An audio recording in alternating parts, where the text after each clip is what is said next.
안녕하세요. 오늘의 데일리 뉴스레터에 오신 것을 환영합니다. 1. TSMC 생산라인 전면 중단되자 일본의 손해배상 청구. 2. 1. 최대 기업 파산 쑥대밭. 3. 사우디, 한국 구원투수로 나서겠다. 한번 진실을 알아봅시다.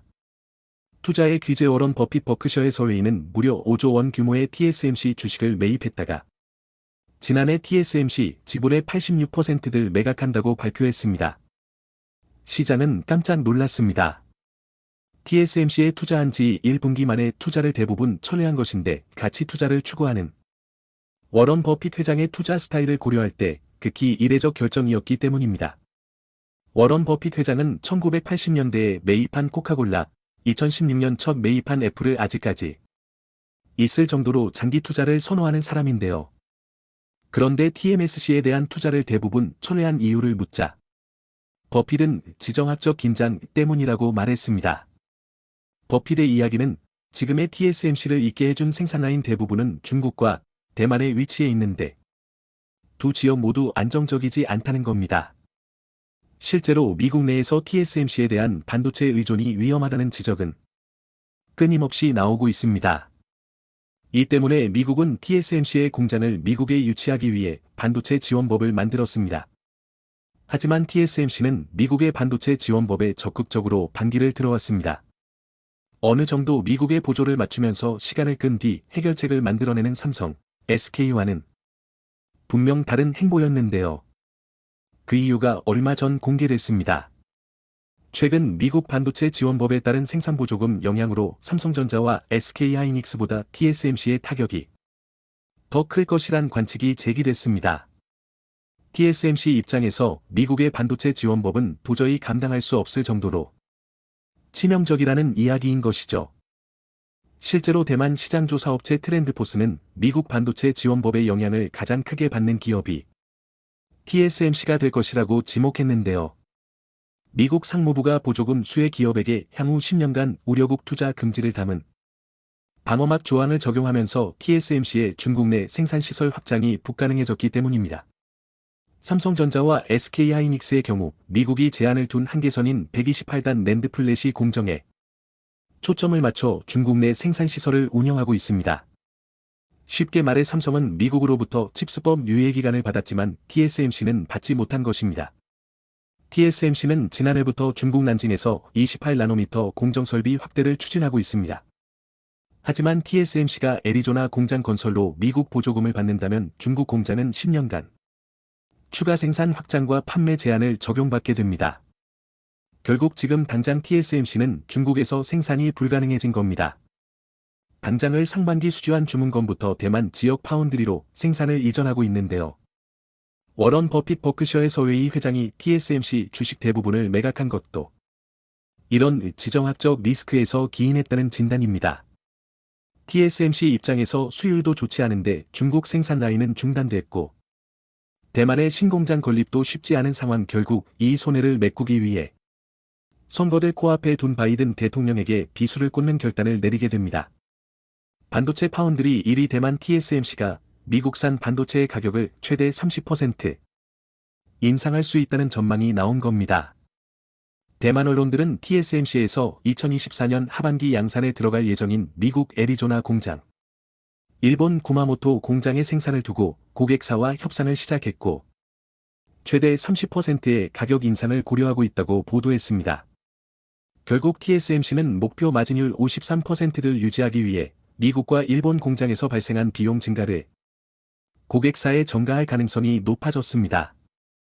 그런데 TSMC의 이 같은 발표에 당혹감을 감추지 못하지 인물은 바이든 외에 한 명이 더 있습니다. 바로 기시다 일본 총리입니다. TSMC는 미국에서 생산된 반도체의 가격을 30%나 인상시키면서 슬며시 일본 구마모토 공장에서 생산된 반도체까지 15%나 인상시켜버렸습니다. TSMC의 가격 인상을 두고 미국과 일본의 입장은 완전히 다릅니다. 미국은 법안으로 압박하고 괴롭혔지만 일본은 천문학적인 지원금을 주며 TSMC 일본 공장을 지원했습니다. 그런데 미국과 마찬가지로 일본 공장에서도 가격 인상 카드를 꺼낸 겁니다. 그간 TSMC 일본 공장을 위해 천문학적인 지원금을 쏟아부은 일본 입장에서는 기가 막힐 노릇입니다. 미국 때문에 입게 된 손해, 지정학적 위치 때문에 받게 되는 리스크를 일본 공장에서 책임지는 꼴이 됐으니 말입니다. 결국 일본은 천문학적인 세금만 쓰고 대만의 반도체 속국이 되어버렸습니다. 일본 입장에서 이번 발표는 치명적입니다. 반도체 공급망에 혼쭐이 난 일본 자동차 업체들은 앞다도 TSMC와 협력을 추진했습니다. 최근 혼다까지 TSMC와 차량용 반도체 조달 협력을 체결했습니다. 공급망 혼란과 이에 따른 차량용 반도체 부족 사태로 당초 계획보다 생산량을 40%나 줄여야 했기 때문입니다. 하지만 예상보다 혼다는 TSMC로부터 비싼 가격의 반도체를 공급받을 사실 지금과 같은 결과는 이미 충분히 예견되어 왔습니다. 반도체 부활을 노리고 일본은 TSMC를 일본 구마모토에 끌어들여 10년 걸릴 공사를 2년 반 만에 마치겠다며 무려 4.6조 원이란 어마어마한 예산을 지원했습니다. 하지만 반도체에 대한 실력이 없이 TSMC에만 의존하다 보니 을의 입장이 되고 말았습니다. 실력 없는 대외협력은 속국이 되는 지름길이라는 사실을 또다시 증명하고 만 겁니다. 보다 못해 일본 내에서도 비판이 새 나오고 있습니다. 심지어 전 경제산업성의 고위 간부는 이제 일본은 한국과 최첨단 경쟁조차 불가능한 꼬락서니가 되고 말았다고 개탄했습니다. 경산성 고위 간부 출신의 평론가 고가 시게아키는 아사히 신문 계열 시사주간지 주간 아사히에 기고한 칼럼의 대만 기업에 휘둘리는 슬픈 일본에서 이렇게 개탄했습니다. 1988년 세계 반도체 시장의 50% 이상을 차지했던 일본의 점유율은 이제 10%에도 못 미치는 지경이 됐다. 기술적으로 대만, 한국, 미국 기업을 상대로 최첨단 경쟁에 뛰어드는 것조차 불가능한 꼬락서니가 되었다. 그러면서 일본인들이 애써 숨기려고 했던 지부에 직격탄을 날렸습니다. TSMC가 10년 전 기술인 20나노 공정의 생산 설비를 구마모토에 지으면서 세계 최첨단 공장이라고 말하는데도 일본은 이에 감지덕지해야 하는 꼴이라고 탄식한 겁니다. 그러면서 고가 시게아키는 이렇게 말했습니다. 일본은 한국에 대한 수출 규제를 강화하면서 일본산 반도체 소재의 삼성전자 수출을 방해했다. 왜곡된 정책으로 인해 이제 와서 삼성의 반도체 관련 부탁을 할 수가 없게 됐고 결과적으로 TSMC 한 곳만 의존하게 돼 큰 약점을 잡혔다. 일본은 앞으로도 TSMC의 무리한 요구에 시달릴 것이며 그때마다 큰 곤욕을 치르게 될 것이다. 2019년 아베 전 정권 시절 단행했던 일본 경제산업성의 한국에 대한 수출 규제가 사실은 일본의 패착이었다는 걸 전 경제산업성 관료가 따끔하게 지적한 것인데요. 아니나 다를까 일본은 TSMC에 엄청난 지원금을 퍼줬지만 돌아온 건 15% 가격 인상 청구서였습니다. 하지만 이보다 더 일본이 비참한 건 지금 일본에는 최첨단 반도체 공장을 지어도 이를 활용할 수 있는 첨단 기업이 거의 없다는 점입니다. TSMC 공장을 유치하기에 앞서 전자, 자동차 산업의 업그레이드가 선행됐어야 하는데 현재 그런 종합적인 안목을 가진 관료가 없는 것, 이게 바로 일본의 근본적인 문제입니다. 세금을 그렇게 쏟아부으면서 TSMC에게 매달릴 수밖에 없는 일본의 굴욕적인 입장과 이렇게 대만 기업에게 휘둘리는 입장이 됐으면서도 전자와 자동차 산업에 대한 종합적 계획이 없는 일본 반도체 부활의 결론은 불보듯 뻔하다고 할 수 있습니다. 삼성과 LG를 따라잡기 위해 일본 정부 주도로 만들었던 JOLED가 결국 파산을 신청해 일본 내부에 큰 충격을 주고 있습니다. 게다가 중국 BOE에서도 역대급 소식이 들려 한국의 초대박이 예상된다는 분석입니다. 디스플레이를 둘러싼 엄청난 사건. 무슨 일이 발생했는지 자세히 알아보겠습니다. JOLED는 지난 27일 도쿄법원에 회생 신청을 했습니다. 부채 총액이 3,300억 원 정도로 커졌고 사업을 이어갈 수 없을 지경이 됐기 때문입니다.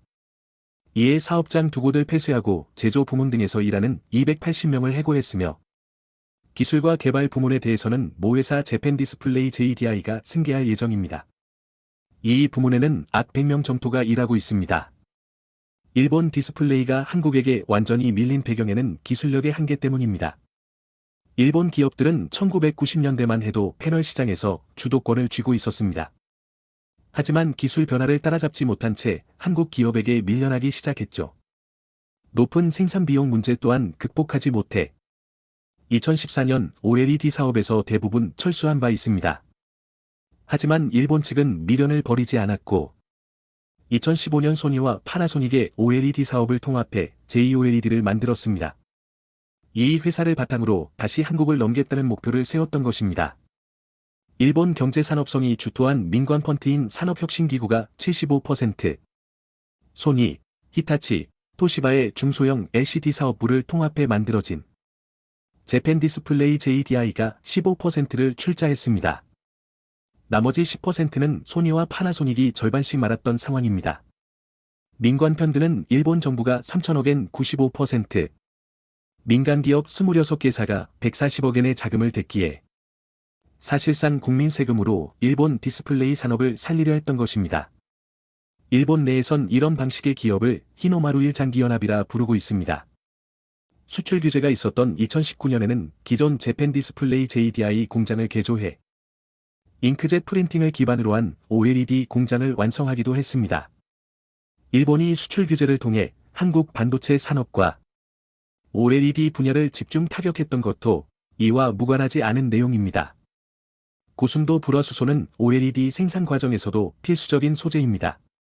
그럼에도 한국은 버텨냈고 JOLED는 경쟁력에서 밀리면서 외부에서 자금을 수혈하며 연명해왔습니다. 대형 OLED는 LG 디스플레이가, 그리고 중소형 OLED는 ULEU, EVU, 삼성 디스플레이가 석권하고 있는 상황에서 빈틈을 파고들지 못했던 것입니다. 게다가 코로나로 공장 가동이 늦어지면서 2021년 봄부터 본격적인 생산에 들어갔지만 손실은 눈덩이처럼 불어났습니다. 품질이 불안정하고 물량률이 높은 것이 문제였습니다. 언론들은 시장 타깃 또한 잘못 잡았다고 꼬집었습니다. JOLED는 대형 패널 시장에서 한국에 밀려 차량용, 개인 모니터용 패널에서의 개척에 힘썼지만 시장 크기가 한정적이다. 한국을 확실히 넘어서는 기술이 없다면 실패할 수밖에 없습니다. 20에서 30인치 모니터용 OLED 패널 제품만 생산했는데 낮은 수율로 양산이 불가능한 상황이 됐고 일본 고급차 브랜드 넥서스와 4년간 진행한 자동차용 10인치 OLED 개발 또한 2021년 실패로 끝났습니다. 통상 OLED 디스플레이를 제작할 때는 소자를 진공 상태에서 뿌려 기판 위에 입히는 증착 방식을 사용합니다. 반면 JOLED는 소자를 기판 위에 인쇄하는 잉크젯 프린팅 방식을 사용했죠. 고난도의 기술이지만 증착 방식에 비해 제조 공정이 단순해 생산 비용을 줄일 수 있다는 장점이 있습니다. 증착 방식 대비 20에서 30% 저렴하다는 평가가 나오기도 했습니다. 하지만 전체 기판에 균일하게 입히는데 더 까다롭다는 단점이 있습니다. 결국 JOLED는 수율을 끌어올리지 못했고 자금난에 빠져버렸던 것입니다. 삼성과 LG 디스플레이가 여전히 증착 방식을 고집한 것도 이 때문입니다. JOLED는 생존을 위해 외부에서 자금을 수혈하며 버텼습니다. 2018년 덴소와 토요타, 스미토모로부터 4,600억 원을 조달했고 2020년에는 중국 TCL의 지분 10%를 매각하기도 했습니다. 당시 일본과 중국의 OLED 협공이 시작됐다는 보도가 쏟아졌죠. 실제로 TCL과의 협업을 선택함과 동시에 미국과 독일 법원에 삼성을 상대로 OLED 특허권 침해 소송을 하기도 했습니다. 갤럭시 S20을 포함해 스마트폰 42종을 지목하면서 말입니다. 이에 삼성 측도 JOLED를 상대로 맞소송물 제기했습니다. 오히려 JOLED가 특허를 침해해 막대한 피해를 입었다고 받아친 것입니다. 결국 JOLED는 물러섰고 1년 만에 합의를 하며 종지부를 찍었죠. 그럼에도 JOLED는 최후의 카트로 TCL과 잉크젯 기반 65인치 대형 OLED 패널을 추진하기도 했습니다. 하지만 이것 또한 대실패로 끝난 상태입니다. 업계 관계자는 수율을 높이지 못하면 잉크젯 프린팅 방식의 저비용 이점을 살릴 수 없다며 소량 주문은 물론이고 납품 주기도 맞출 수 없는 상태라는 설명을 했습니다. 결국 작년 3월부터 부채가 자산을 초과하기 시작했고 상반기부터는 사실상 파산 상태에 빠졌습니다. 결국 이번 결정에 따라 패널 생산과 판매에서 모두 철수하게 됐습니다.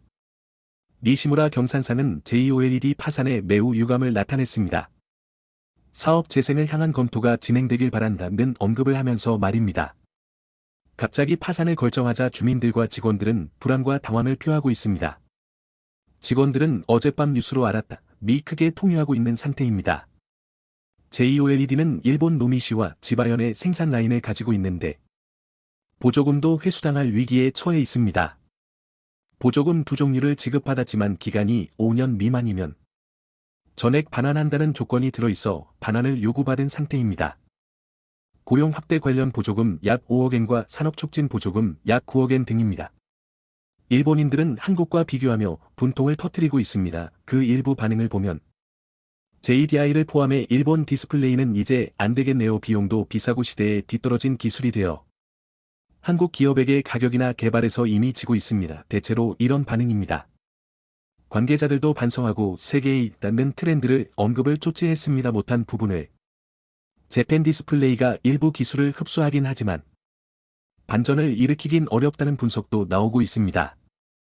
재팬 디스플레이 역시 8분기 연속 적자를 내는 등 경영난을 겪고 있기 때문입니다.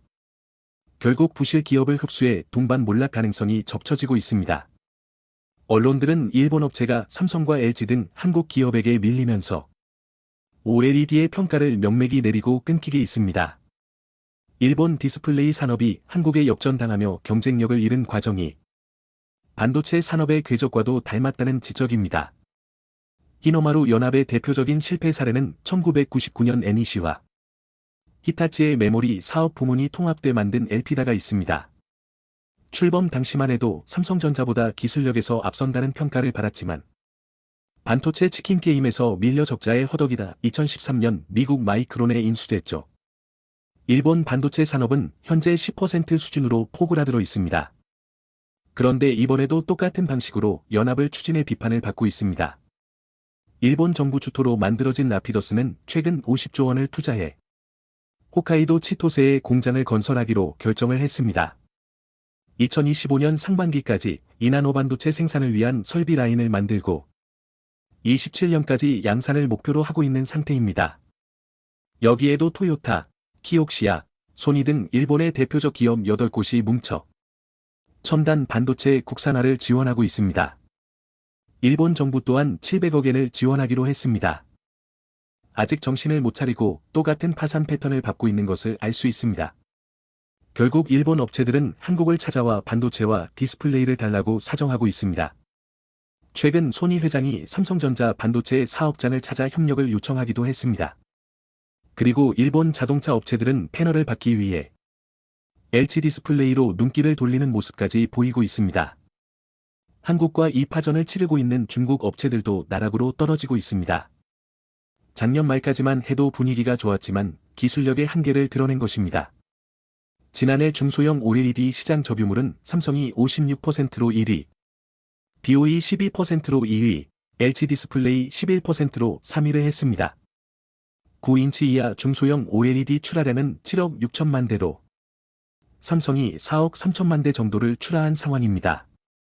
BOE는 기술력이 낮은 저온다결정 실리콘 LTPS를 애플과 자국 스마트폰 업체에 납품하면서 점유율을 키워왔습니다. 반면 삼성은 저전력 제품인 저온다결정 산화물 LTPO 기술로 프리미엄금 스마트폰에 납품하고 있습니다. LTPO 방식이 LTPS 대비 2배 이상 높은 가격을 받고 있습니다. 그런데 이번에 아이폰 15에 납품이 예정됐던 중국 BOE 패널이 최근 수물 문제로 초토 물량 계약에 실패한 것으로 나타나 이슈가 됐습니다. 올해 아이폰 15 시리즈는 하위 라인업에도 홀 디스플레이를 적용하는데 BOE가 타공에 어려움을 겪고 있었던 것입니다. 애플은 지난해 아이폰 14 시리즈 상위 라인업에 홀 디스플레이를 적용해 다이내믹 아일랜드란 기능을 선보였습니다. 홀 디스플레이는 디스플레이 상단에 구멍을 뚫어 카메라 모듈 렌즈와 페이스 아이디 등에 필요한 공간을 확보하는 기술입니다.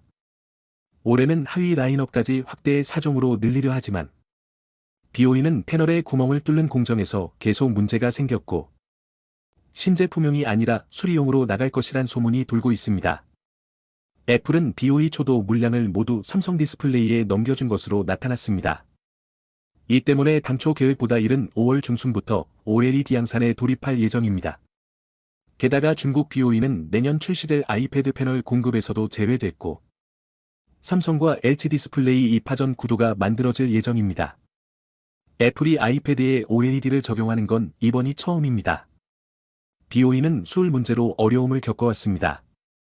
지난해에는 아이폰 13용 OLED 패널 수물을 높이기 위해 애플의 승인 없이 설계를 바꾼 것이 적발돼 공급사에서 제외되기도 했습니다. 이에 BOE는 삼성 인력을 빼앗기 위해 베트남 방민에 디스플레이 모듈 공장을 세우려 하고 있습니다. 패널 반제품의 모듈 공정을 진행하면 디스플레이 모듈이 완성됩니다. 그곳에는 삼성 모듈 공장이 있고 LG 디스플레이 공장 또한 인근 하이퐁에 있습니다.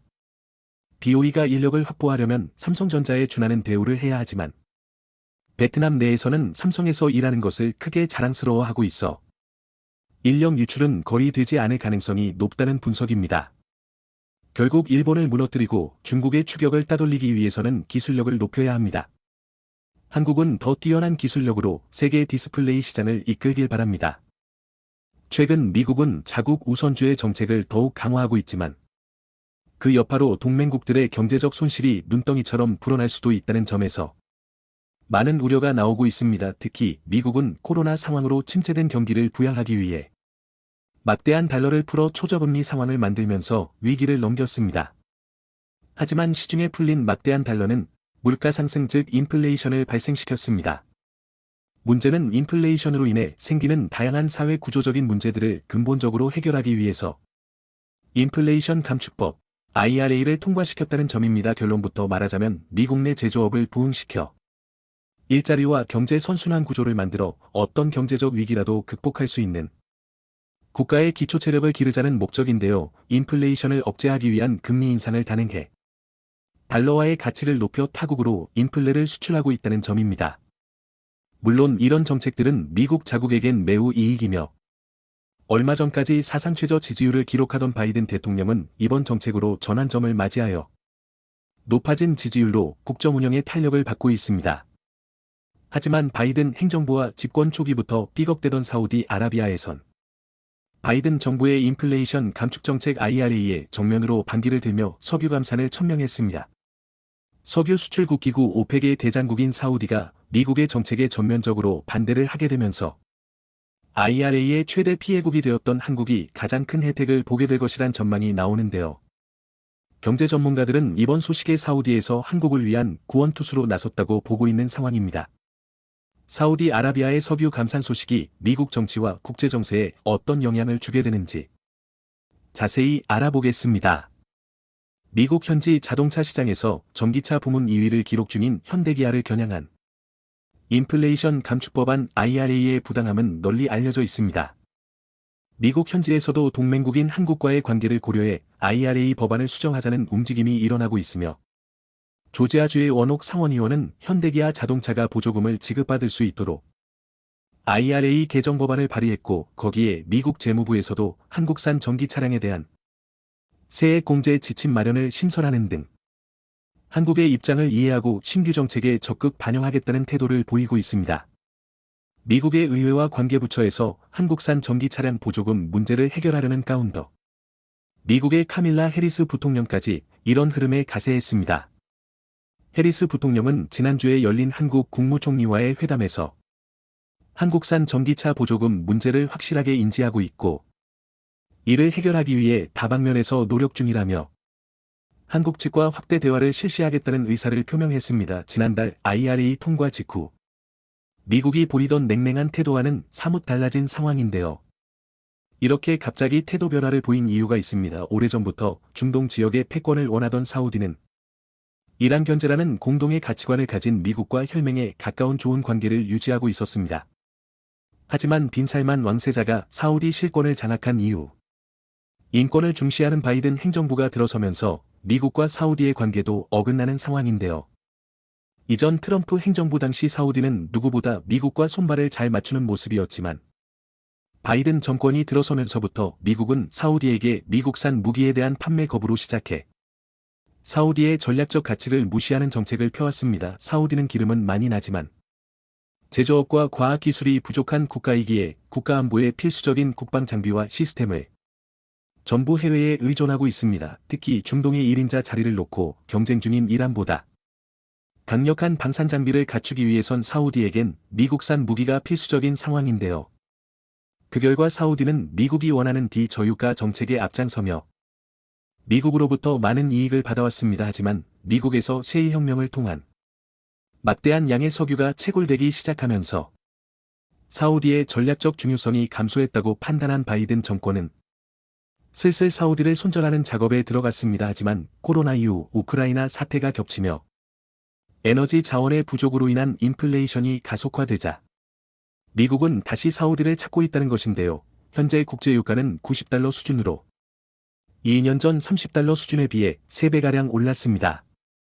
모든 산업활동과 경제활동의 기초가 되는 에너지 가격이 오르게 되면 곡물 가격부터 축산물 가격까지 인상되고 이로 인한 유통물류의 가격도 오르면서 모든 물가가 도미노처럼 오르게 되기에 물가 상승, 인플레이션을 억제하기 위해선 유가 하락이 필수적인 상황입니다. 그런데 그동안 미국의 편에서 미국의 의도대로 석유 생산량을 조절하던 사우디는 석유를 증산하여 물가를 낮추자는 미국의 의도와는 다르게 석유를 감산하여 국제유가를 높이겠다는 결정을 내렸습니다.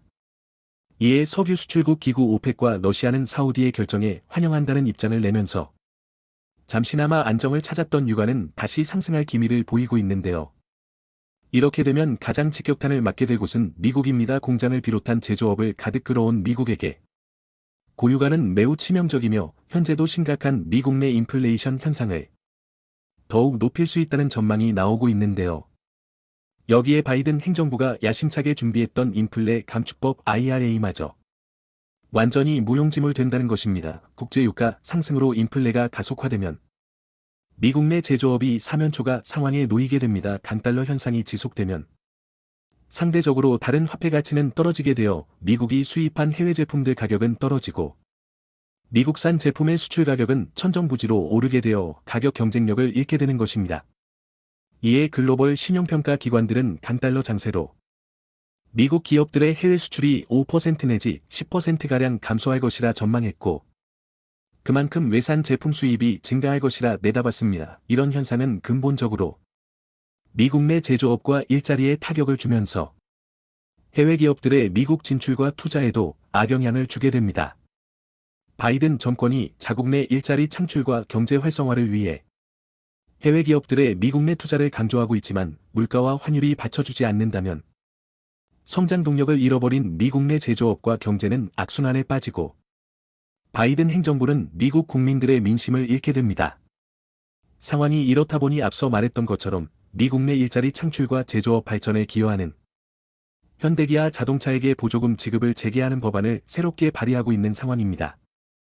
이렇게 미국 내 경제 전망이 여의치 않자 미국 내 글로벌 기업들이 발빠르게 움직이며 한국으로 투자 거점을 옮기고 있습니다. 글로벌 반도체 장비 1위 기업이자 반도체 원천 기술을 보유한 핵심 기업인 어플라이드 머터리얼즈와 듀폰, 인테그리스 등 세 곳의 기업이 반도체 소재와 부품 장비에 대한 연구 개발 센터를 한국에 신축하기로 투자를 예고했습니다. 이번 투자로 인해 한국이 반도체 허브국으로 부상한다는 전망이 나오는 가운데 반도체 노광 장비에서 독보적인 위치에 있는 네덜란드의 ASML과 도쿄일렉트론 TEL 그리고 넷리서치까지 반도체 핵심 기업들이 한국의 투자를 공격적으로 늘리고 있습니다.